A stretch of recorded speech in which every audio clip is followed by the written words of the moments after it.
Hey guys, what's up? My name is Brooklyn. I am the CEO and founder of the Life on Purpose project. We are a band of digital nomads that work online, essentially just so that you can live your life with more purpose, whatever that looks like for you. It's a little bit different for everyone. With that, I wanted to hop on and share my tips for ad copy and branded writing, just with the thought process that there are all kinds of people that are new to marketing, new to business, maybe have no prior experience, and it would be really helpful to know how you write effective ad copy, how you write about your business for advertisements and other promotional materials. So with that, I'm going to do a screen share, and I am just going to walk you guys through a little presentation that I made. Awesome, cool. Okay, so ad copy and branded writing, how to sell yourself and sell your business, right? The important one. So first, how to write ad copy that converts. We want to talk about ad copy that's actually going to work. So before we dive in, ad copy is the word for like the writing, the text part of any advertisements that you have. And with that, it breaks down into a couple important little sections that are going to help you just write a more succinct, direct, and easy to like read through and flow with advertisement.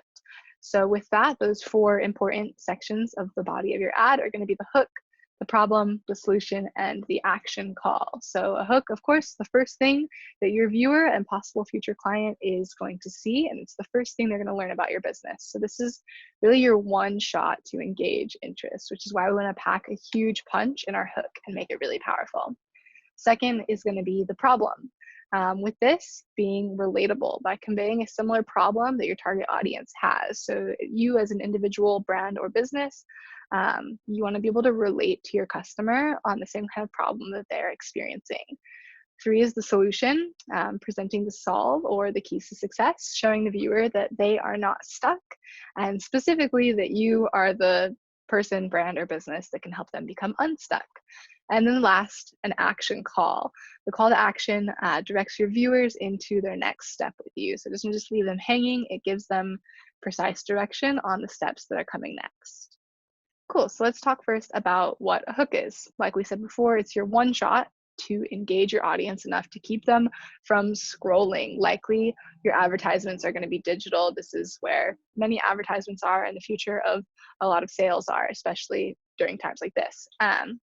So with that, if you can include your hook in your ad header, like the title or the header of your advertisement, change the text size or color, and just in general, separate it from the rest of the body of the ad copy, that is going to be most effective. You want to give your hook its own little real estate so that it really stands out and has the opportunity to catch the viewer's attention instead of them just seeing like a big block of text, right?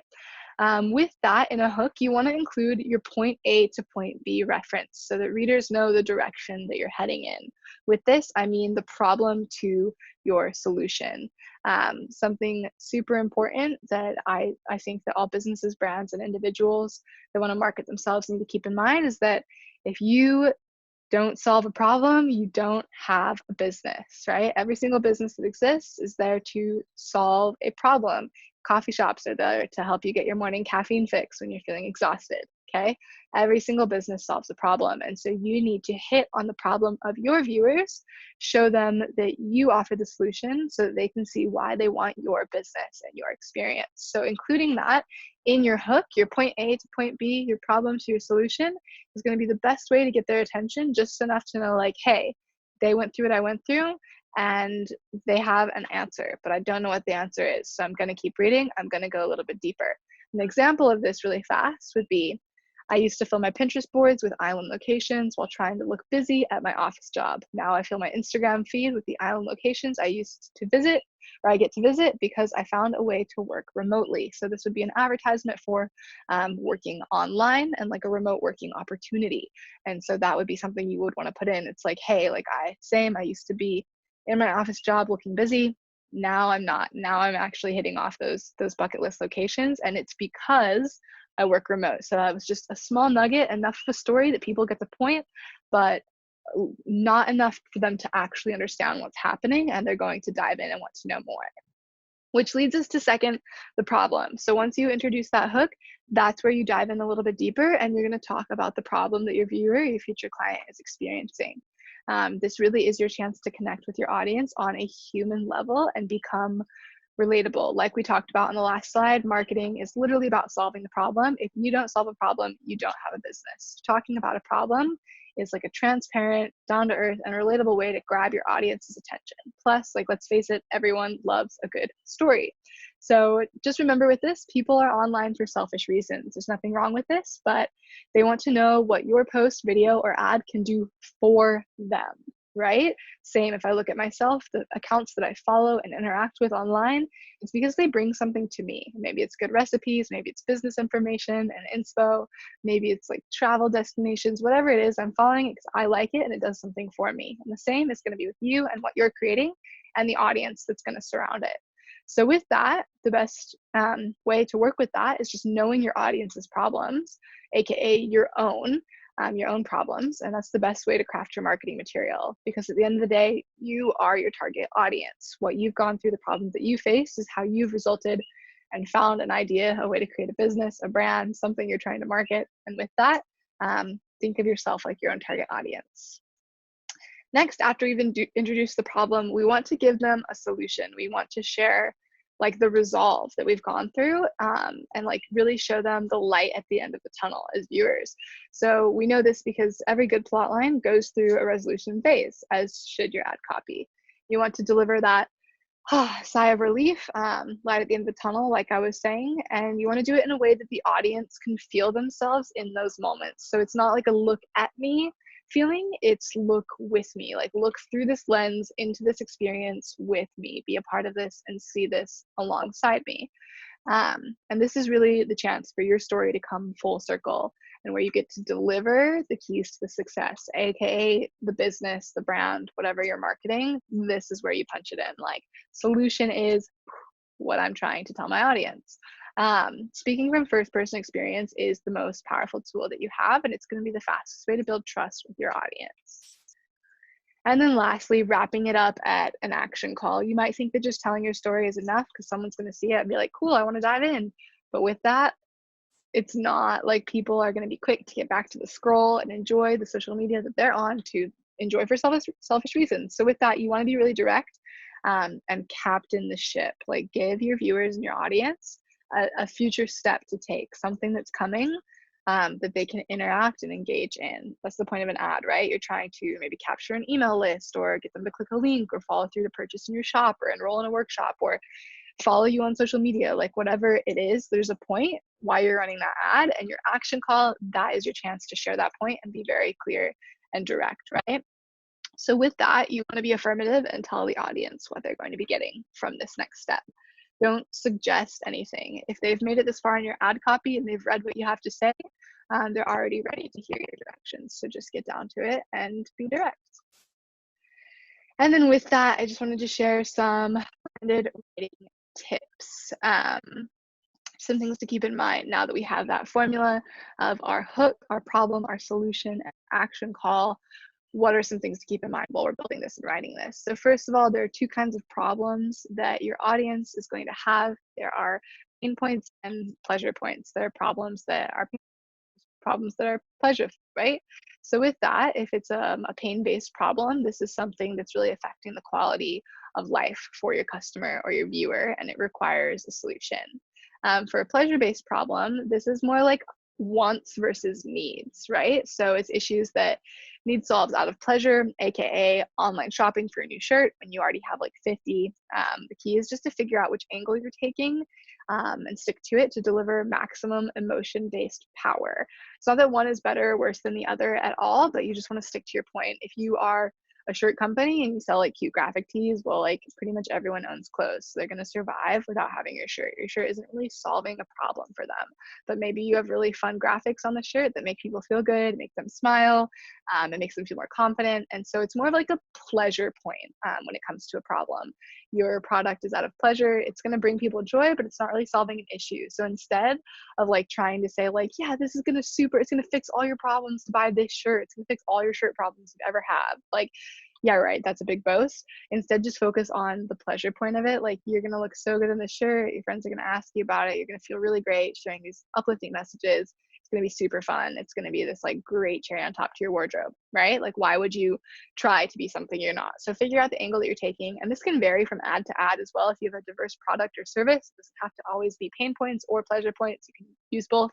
But for each individual ad copy, a piece of writing that you're conveying in your marketing, stick to one or the other. Next, like we talked about, affirmative action and speech. You don't want to be bossy. You don't want to tell people what to do. Like, you hold all the keys to the kingdom at all times.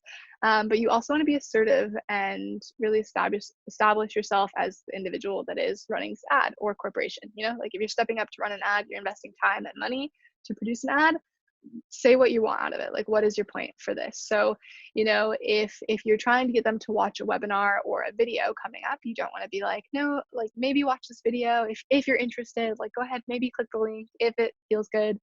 Like, no maybes, no ifs. If they made it this far, it feels good enough to just tell them like, watch this. And if it doesn't, guess what? They're not going to do it, and then it's okay. But you don't have to like suggest anything. It's your ad, it's your online real estate. You put the effort, time, money into it. You can tell people what you want out of it. So instead, you would say, follow this link to watch my web class. It'll teach you what it means to start and run an online business with me.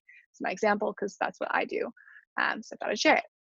Next, a really great thing to keep in mind when you're creating this branded writing or ad copy is that it's usually 7 to 10 touches for conversion. This is something that we've seen through business psychology. In general, an audience, a lead, a client needs like 7 to 10 interactions that have to do with the service or business they're inquiring about before they're going to actually go ahead with a sale. So with this, letting your social media and your online representation count for these 7 to 10 touches, it's just like a no-brainer. Why wouldn't you? It's free. If your ad is counting as the first touch, and then maybe they follow it to like a link to watch a video, that's the second touch, and then maybe it ends by them entering their email or whatever, then that's the third touch. So you've gotten 3 of the 7 touches already. But at that stage, they're familiar with you, your business, your service, and they're looking you up. Maybe they like follow you online.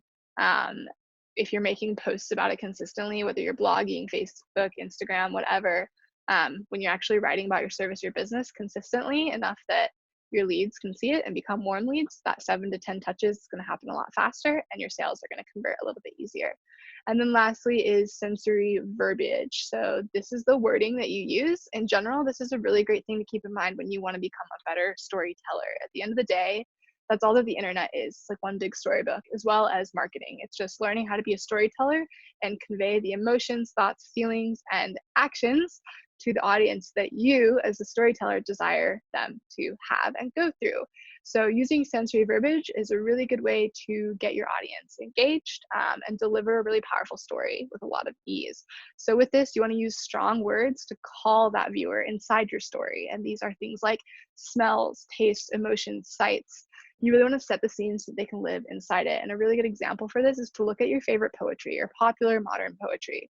You'll see that poets are constantly referring to, you know, tastes, smells, textures. They're showing you really romantically into a corner of their life. And I'm not saying your ad has to be poetry, but it's good storytelling. So it's a very powerful skill to cultivate and have.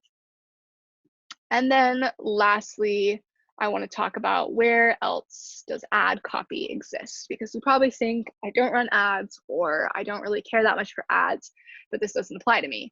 However, ad copy honestly exists in every form of business expression that you could possibly have as an individual brand or company. Anything that you're posting on social media, even in your offline sales, ad copy and this powerful tool for formatting your ad copy is going to be easily used. So remember that formula of hook, problem, solution, action step, right? And so with that, your social media feed, this is where else ad copy can exist. If you are writing posts, you don't know what to write about, this format is super powerful, especially like Instagram posts for your business, brand, whatever. With this, it's going to help you come across as that good storyteller, as we talked about, and it's going to engage your audience. Even if you're talking about things that aren't necessarily directly to your business or a sales pitch, if you're just talking about things that are in general in alignment with your brand, you want to establish yourself as a brand or set your company aside. Being able to format your writing in this way is a very powerful method of delivery that keeps you from like bouncing all over the place and being outside of your niche. Next is your blog feed. Elongating this format to write about your experience starting and running an online business. Again, that's my example personally. Is going to make a longer blog post easily digestible with a clear takeaway. I am sure that you guys have watched videos before where, or like read articles, and it just keeps going in a loop. And you're like, what is the point of this? And that is honestly the worst thing that your business, brand, or company could do. You don't want your viewers or your audience to ever feel annoyed with you or over you. You want them to feel like engaged and stoked to be reading what you're offering. So using this format in general, it's just a very great storytelling format, and it gets the point across in an effective way. And then lastly, offline sales. I'm sure you've spoken to a friend, a family member, or even just like a business pitcher, like in like a mall, honestly, that's like, hey, can I talk to you about XYZ? And it's just like boring as hell. And you're like, no, like, I don't really want to hear this. Like, this isn't engaging. I'm not interested. Using this format to talk about your business or brand, whatever you do, in a real life setting is going to make the conversation a lot easier, especially if you're a startup entrepreneur and you're new to the business world. It's usually the most intimidating to start talking about what you're building with people that you personally know or interact with, especially in real life, because you can't like edit yourself and delete like a post or an email. So having those like offline conversations can be very frustrating. So being able to format what you want to say and how you want to say about yourself for offline sales is a really powerful thing.